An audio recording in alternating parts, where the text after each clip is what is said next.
We are honored to be joined by a very good friend, Reverend Dr. Buster Soares, DeForest Buster Soares, Jr., Senior Pastor, First Baptist Church of Lincoln Gardens, Somerset, New Jersey. Yes, sir. Good to see you, my friend. Steve. Good to see you.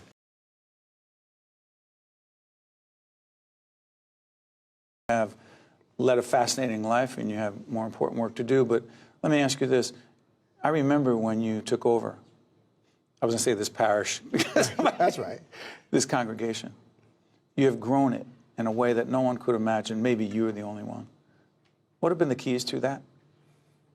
Very progressive membership.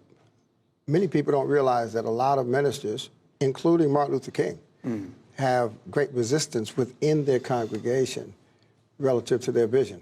Martin Luther King had to leave his church as a civil rights leader because his membership did not support his leadership when he was in Montgomery. People don't realize that.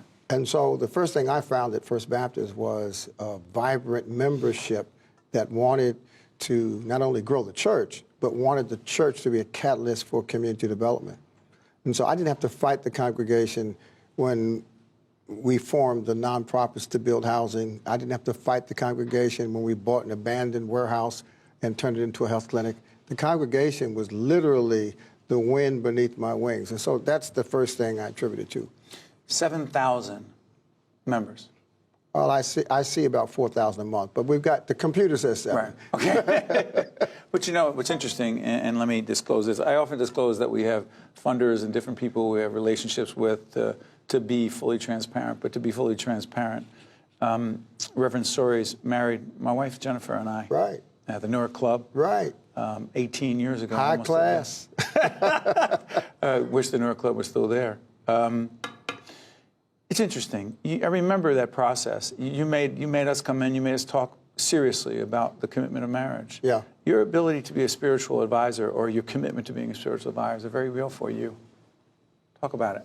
Well, you know, there's a quote in the Bible that says, what difference does it make if you gain the whole world and lose your soul?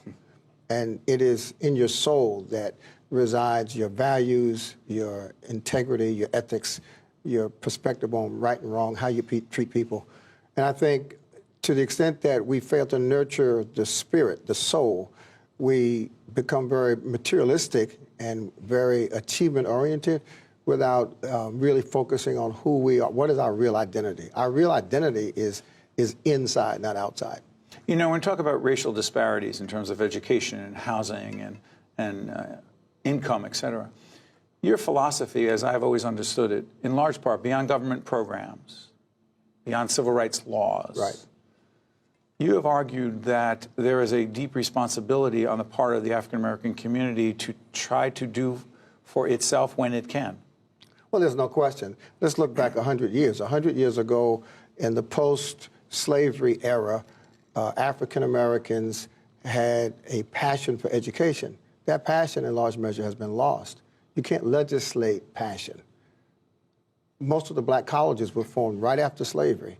And so if a community is going to prosper, there's got to be a cultural, spiritual commitment to certain principles, certain ethics. And that's not just true of African Americans, it's true of the whole country.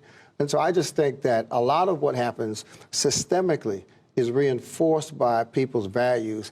And conversely, when people's values are strong, it really doesn't matter as much what the systems do.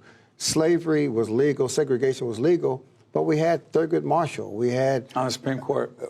We had Shirley Chisholm. I mean, we had Adam Clayton Powell from Harlem. Martin Luther King had a PhD in his early 20s. So all I'm saying is that no question about it.